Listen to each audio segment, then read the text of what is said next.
Well, we all know nowadays, don't we, how to change the speed on a cassette motor.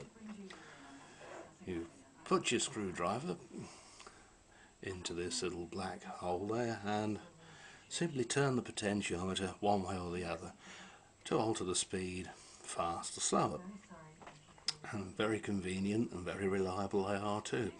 This one dates from 1980, this motor here.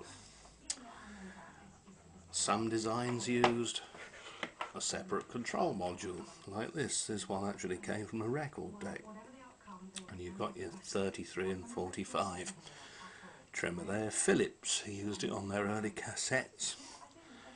So did Grundig, I believe, Telefunk and most of the European manufacturers.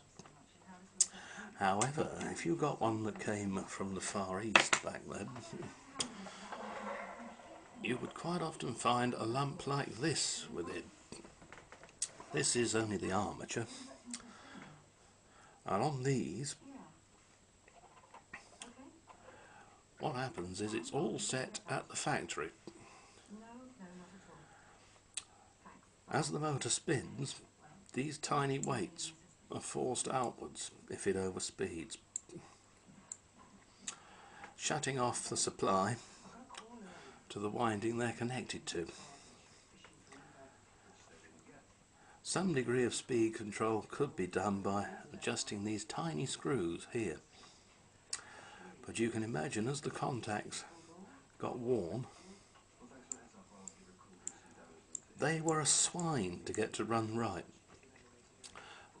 And I've hardly got any of these motors left today because people used to say to me, "Oh, our cassette won't run properly, oh bloody hell," you know. Motors all over the place, speeds all over the place, and I'd open it up, I'd find one of these things. I'd put an electronic motor in it, like the first one I showed you, and everything would be hunky-dory. So many of these finished up in the bin.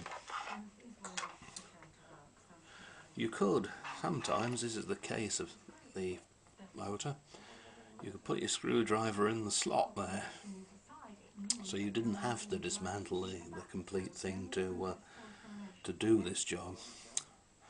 But oh dear, what a palaver. These were widely used in the cheaper sets that came from places like Hong Kong or Korea.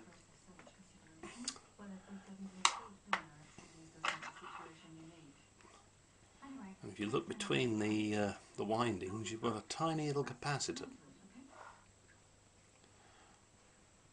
And that was there to stop any popping coming through the speaker as these tiny little circuit breakers cut in and out.